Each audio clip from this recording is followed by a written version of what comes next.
Hello everyone. ఈరోజు fifth class మ్యాథ్స్లో factors and multiples చాప్టర్లో వర్క్ షీట్ 13 చూద్దాము. ఓకేనా?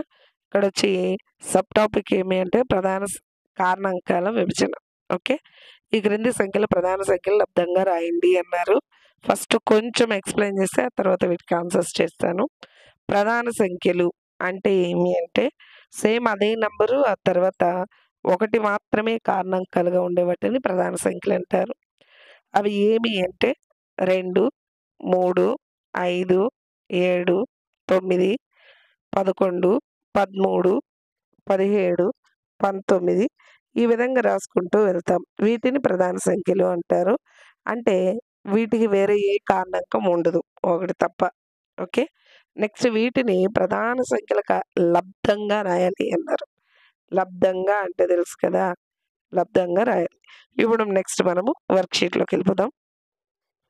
ఇక్కడ 15ను ప్రధాన సంఖ్యల లబ్ధంగా రాయాలి అంటే ఇక్కడ చూడండి, 15 అనేది 3తో 3 5ల 15. ఇంకంతే, ఇంక వేరే ఏది లేదు. 3 × 5 15 వస్తుంది కదా. అంటే 3 × 5 అనేది దీని ఆన్సర్. ఇది ప్రధాన సంఖ్యలు. ఓకే, వీటికి వేరే ఏ కారణాంకం ఉండదు. ఇప్పుడు 16ని చూసామంటే, ఇప్పుడు 2తో చేస్తున్నా. 2 8 16, 2 4 8, 2 2 4. ఇప్పుడు ఈ 16ని ప్రధాన సంఖ్యల లబ్ధంగా రాయాలి అంటే వీటన్నిటిని ఇంటూ వేస్తాం. 2 × 2 × 2 × 2. ఓకే, మళ్ళీ వీటిని గుణిస్తే ఇది వస్తుంది. 2 2 4, 4 2 8, 2 16 అని. ఓకే, నెక్స్ట్ 21 చూస్తే 3 ఏళ్ళ 21 కదా. ఇంక ఇవి వేరే దేనితోనూ భాగించదు. ఇప్పుడు 21 యొక్క ప్రధాన సంఖ్యల లబ్ధం అంటే 3 × 7. ఇప్పుడు 22 చూస్తామంటే 2తో 2 11. ఇంక ఈ 11కు మళ్ళీ వేరే దేనితోనూ భాగించదు. సో 22 యొక్క ప్రధాన సంఖ్యల లబ్ధం అంటే 2 × 11 వస్తుంది. నెక్స్ట్ 27ని ప్రధాన సంఖ్యల లబ్ధంగా రాయాలన్నప్పుడు 3 9 27 కదా. మళ్ళీ 3 3 9. ఇవన్నీ కూడా ప్రధాన సంఖ్యలు 3 అనేది. ఓకే, మళ్ళీ దీనికి వేరే ఏ కారణాంకం ఉండదు. కాబట్టి 9 27 కదా. 27 3 × 3 × 3.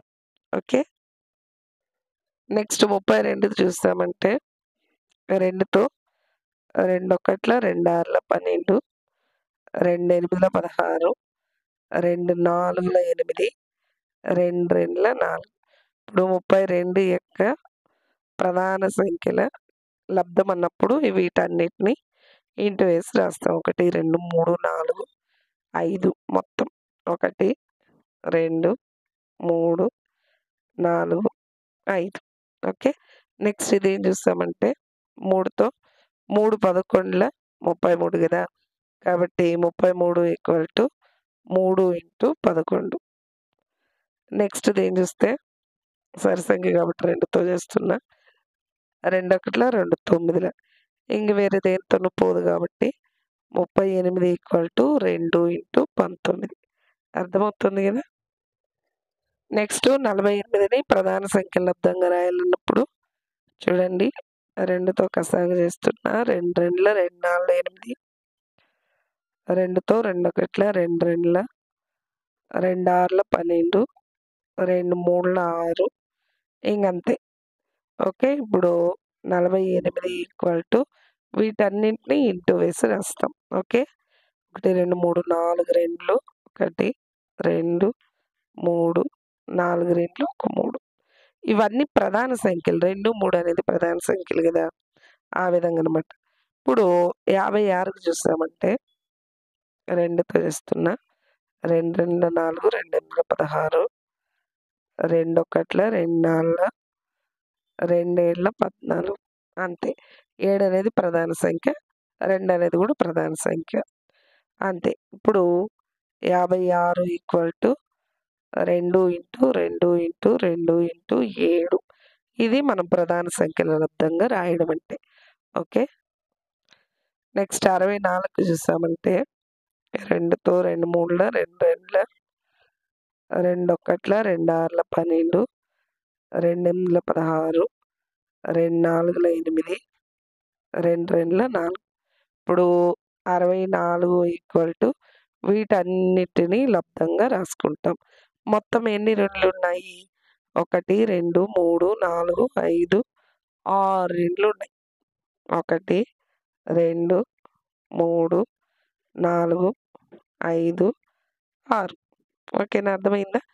నెక్స్ట్ 77 చూసామంటే ప్రధాన సంఖ్యల్లో లబ్దంగా రాయాలన్నప్పుడు 7 11 77 అంతే. 7 ప్రధాన సంఖ్య, 11 కూడా ప్రధాన సంఖ్య. అంతే.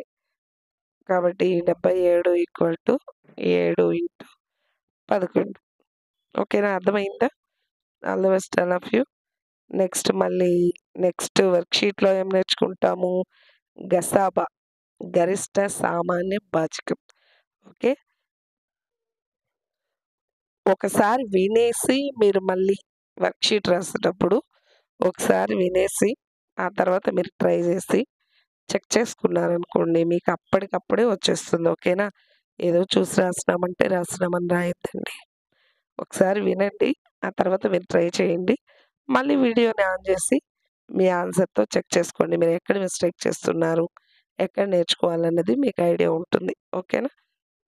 Thank you all of you. Bye.